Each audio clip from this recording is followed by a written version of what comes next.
Salut tout le monde, aujourd'hui on se retrouve pour une vidéo top et flop qui sera consacrée au steelbook. Donc comme sûrement vous le savez déjà, j'adore les steelbooks, j'adore vraiment collectionner ces pièces de collection, je trouve ça super beau, c'est vraiment magnifique. Et voilà, en étant fan de films, de cinéma, c'est toujours cool d'avoir vraiment de très très belles éditions pour les films qu'on adore.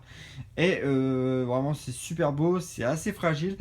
Et des fois ça coûte cher aussi, c'est ça le problème, mais bon, c'est vraiment de très très belles pièces donc, que j'adore acheter en magasin, sur internet, dans les caches, voilà un peu partout. C'est vraiment un plaisir de rechercher vraiment des steelbooks, vraiment, c'est vraiment une passion. Et aujourd'hui, je voulais vous faire un top et flop, surtout un flop vraiment de steelbooks qui m'ont déçu. Soit que j'ai reçu, que j'avais commandé sur internet, ou que j'avais acheté, que j'ai ouvert et que vraiment j'étais vraiment déçu. Voilà, je voulais vous faire un flop parce que c'est vraiment de très belles pièces de collection normalement. Et puis arrivé là, on se fait avoir. Et en France, on a un petit peu le souci des steelbooks, c'est que on n'est pas très très gâté par rapport à nos voisins anglais par exemple. La France, ils s'en foutent un petit peu quand même, je trouve. Si vraiment vous voulez des belles éditions comme les éditions Disney, vous n'avez pas le choix. Les trois quarts du temps, il faut aller en Angleterre ou dans d'autres pays pour vraiment avoir de très belles éditions. Il ne faut pas compter sur la France, c'est clair et net. Donc voilà, je vous fais un flop 5 des films, des steelbooks qui m'ont déçu, pas les films, et un top 5 des steelbooks que j'adore. Bon, j'ai mis que 2 Disney dans le top 5, sinon j'en aurais mis beaucoup plus, mais bon, je me suis limité à 2 Disney parce que les Disney c'est vraiment super steelbook. Voilà, j'en ai mis que 2, comme ça j'en ai mis d'autres, vraiment d'autres styles de steelbook.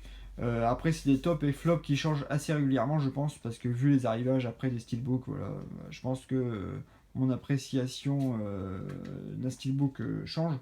Mais je sais que là, j'aurais reçu un steelbook que j'ai commandé là, cette semaine. Je pense qu'il aurait été dans le top, par exemple. Donc voilà, ça change assez régulièrement. Donc c'est vraiment là le flop qui est un peu plus important parce que c'est vraiment des steelbooks qui m'ont déçu, quoi. Donc on va commencer tout de suite par le flop 5. Donc le numéro 5, on va commencer avec La planète des singes, l'affrontement, donc le deuxième opus du reboot de La planète des singes. Donc à l'époque, je l'avais commandé sur Amazon. Donc à l'époque, ils avaient inscrit comme quoi c'était un steelbook. Donc je l'ai mis dans le flop steelbook, mais ce n'est pas un steelbook, c'est un metal pack.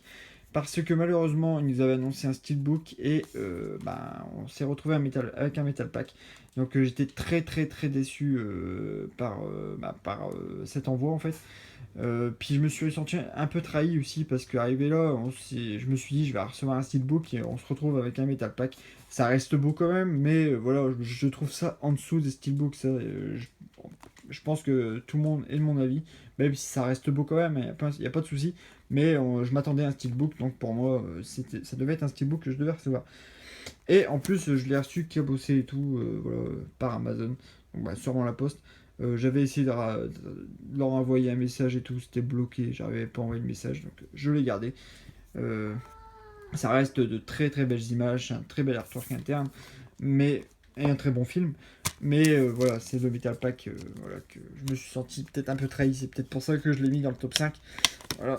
Mais sinon, les images à l'intérieur sont très très belles, voilà, avec le Blu-ray 3D et tout, hein, vraiment une très très belle édition. Sinon, au niveau des disques, mais voilà, grosse déception parce que voilà, on m'avait annoncé un steelbook et je me suis retrouvé avec un Metal Pack. Voilà. En plus, en sachant que le premier est sorti en steelbook, donc normalement, pour moi, c'était un steelbook qu'on devait recevoir. Et en sachant aussi que certains, je crois que c'est les Italiens qui ont le même steelbook que nous. Et eux, c'est vraiment un vrai steelbook, mais vraiment avec le même visuel, mais c'est un vrai steelbook. Voilà. Donc voilà pour le premier. En numéro 4, j'ai mis Les Gremlins. Voilà, des excellents films, voilà, vraiment super beau. Super bon film, voilà, des années 80-90. Euh, L'avant, je l'aime beaucoup. Voilà, j'adore l'avant, donc avec l'effet voilà, du Gremlins voilà, dans l'ombre de Gizmo.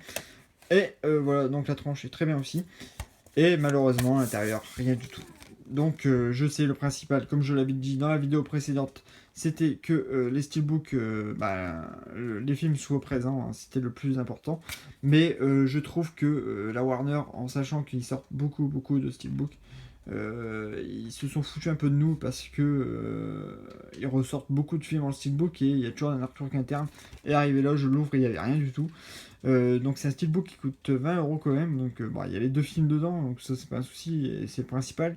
Mais je trouve qu'ils devaient mettre un artwork interne Après, je comprends que dans les premiers steelbooks qui sont sortis, il n'y avait rien du tout en artwork, parce que bah, c'était les premiers steelbooks, donc ça je comprends. Mais là, c'est un steelbook qui est sorti cette année, donc pour moi, voilà, il devait y avoir un artwork. C'est obligé vraiment pour la Warner. Surtout que ils font du bon boulot aussi en plus, hein. Bah, souvent du bon boulot quoi. Et là j'étais vraiment déçu. Et à l'arrière je trouve ça un peu flou en fait. L'image est quand même bien mais je la trouve floue. Voilà.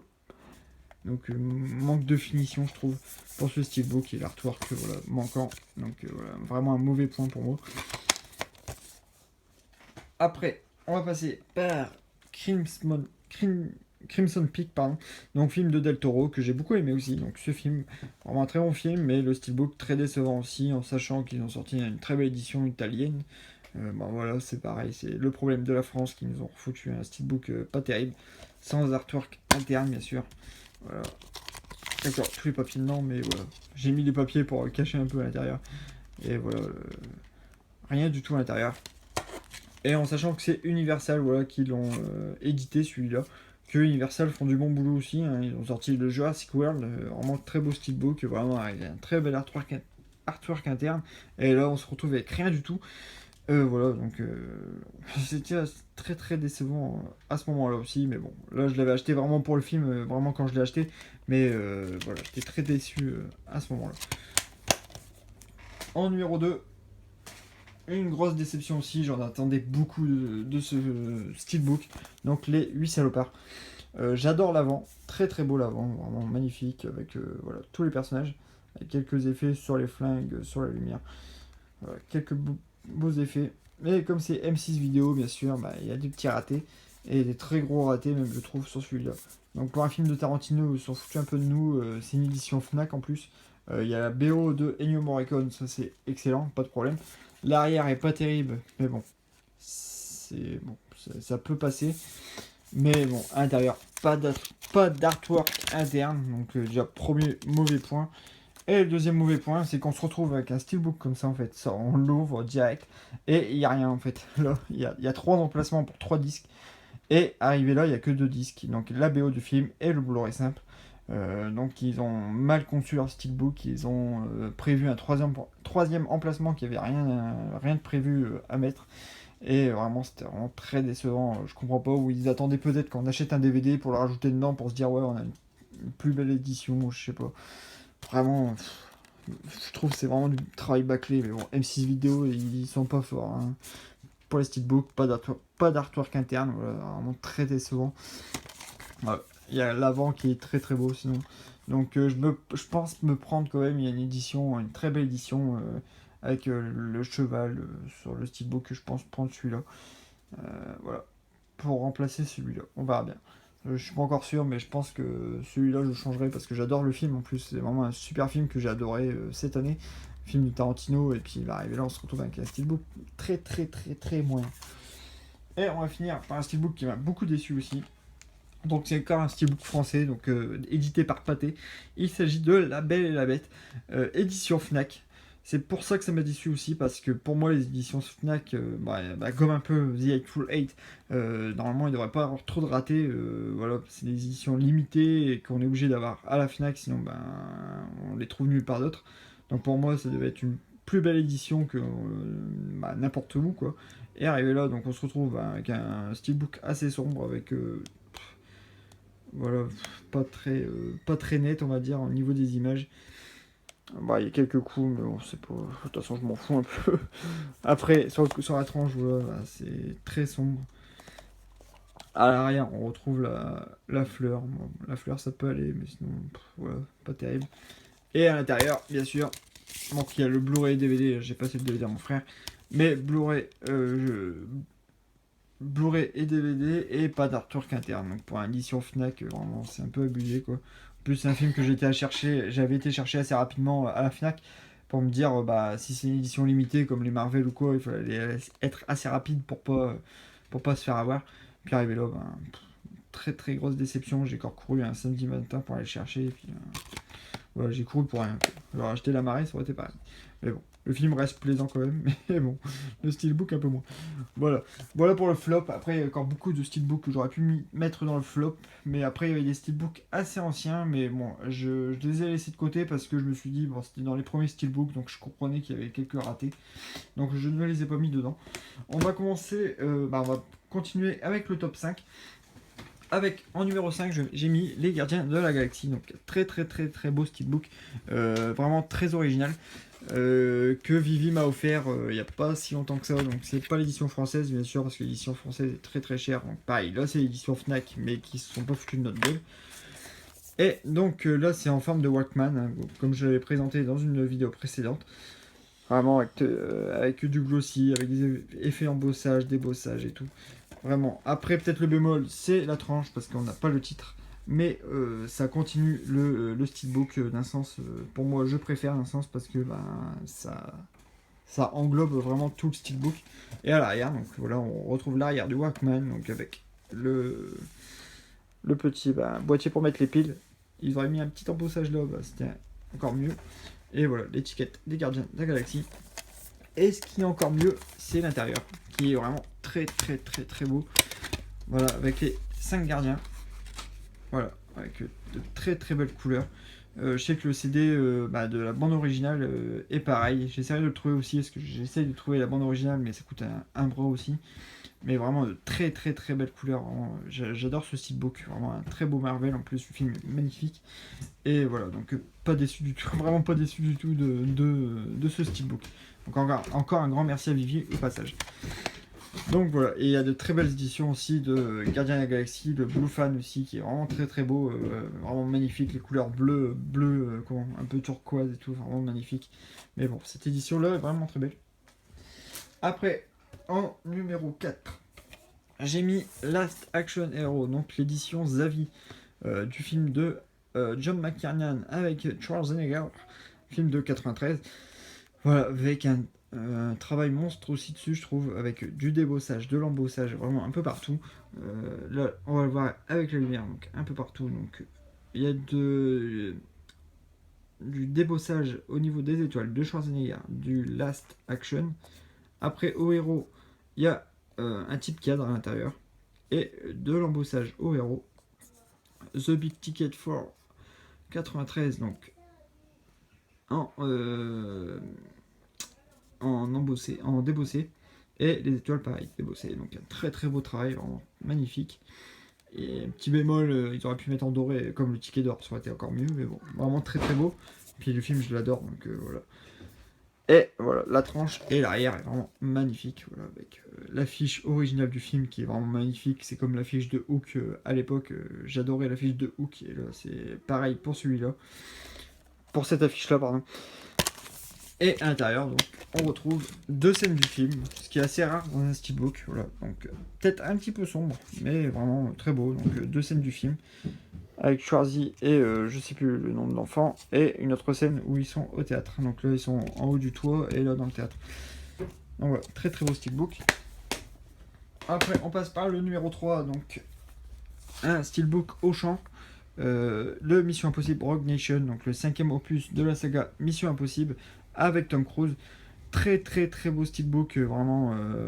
Celui-là, c'est pareil, je me suis dépêché d'aller chercher à Auchan parce que les versions Auchan sont souvent très belles et assez limitées dans les stocks. Donc voilà, j'étais bien content de l'avoir celui-là. Donc avec un travail vraiment avec un type cadre, un travail d'embossage au niveau de la moto, au niveau du titre Mission Impossible. Là pareil, un effet de lumière avec l'explosion. Sur la tranche Mission Impossible no, Rogue Nation. À l'arrière, donc l'arrière où Tom Cruise monte, Ethan Hunt monte sur l'avion. Donc la scène du début de film. Il y a l'édition aussi Amazon, mais je la trouve moins belle. Celle-là est vraiment plus belle. Et à l'intérieur, donc les disques, comme d'hab, Paramount, les disques, ils sont pas forts, mais bon, on s'en fout. Et à l'intérieur, donc beaucoup de scènes du film avec tous les protagonistes de l'histoire. Donc voilà. Et on va finir par 2. Et pour finir, numéro 2. Le numéro 2, le Mary Poppins. Donc voilà, on passe au Disney. Vraiment magnifique steelbook, film que j'adore, comme je l'ai déjà dit. Vraiment magnifique steelbook, voilà, avec du glossy, de l'embossage, type cadre, du glossy au niveau de Mary Poppins. Vraiment très très très beau. Après voilà, les steelbooks Xavi se cotent assez... qui cotent pas mal, pardon. Voilà, avec Ding Van Dyke et Julie Andrews. Peut-être un peu flou. Là c'est légèrement flou, c'est un petit peu le problème de ce steelbook, mais bon. Vraiment très très beau, très bien centré, hein. Le CD est là, on voit les personnages là, donc ça c'est impec. Donc voilà, le numéro 2. Et le numéro 1, The Best. Bien sûr, donc le Blanche-Neige et les 7 nains, version Xavi. Donc faut pas penser du tout à avoir une édition comme ça en France, hein, ça c'est clair et net. En France, ne serait même pas capable de faire un steelbook aussi beau. Vraiment très très beau, en full glossy, avec beaucoup d'embossage, d'ébossage. Vraiment sur les nez des nains, en type cadre, avec quelques effets de lumière. Voilà. Sur le prince charmant, au niveau du cheval, l'oiseau, la robe, le nœud papillon de Blanche-Neige, le Snow White, bien sûr, en Seven Dwarfs. Au niveau du type cadre, en plus, il va suivre le contour de la couronne de la méchante reine, les mains aussi de la reine, donc la tranche, très très belle tranche, et à l'arrière, vraiment très très beau aussi, donc avec un petit effet au niveau des yeux de la sorcière, et à l'intérieur, magnifique aussi, il n'y a rien à dire, c'est vraiment magnifique, avec voilà, les 7 nains, la chaumière, les animaux, Blanche-Neige et sa pomme, et voilà, la forêt, et puis de très très très belles couleurs. Vraiment magnifique. Vraiment, il n'y a rien à dire. J'adore vraiment ce steelbook. Le petit hic, il sait qu'il n'y a pas la BF. J'essaierai de la trouver, et j'ai pas encore trouvé. Ça coûte cher en amarrer les Disney. Mais voilà, je suis super content d'avoir celui-là. C'est vraiment une très très très belle pièce. Voilà. Quitte à vendre mes steelbooks, celui-là je le garde en fait. Si vraiment un jour je suis obligé de vendre ou j'ai pas le choix, celui-là je sais que je pourrais pas en séparer. C'est vraiment une très très belle pièce. Voilà. Bah ça sera tout pour cette vidéo. Écoutez, ben voilà, merci de m'avoir suivi. Je voulais faire une petite vidéo qui change, voilà, et puis j'espère que ça vous a plu. Et bah, on se retrouve très très bientôt pour une nouvelle vidéo. Portez-vous bien et merci de vous abonner, merci de liker, merci de commenter et à très bientôt les amis. Salut!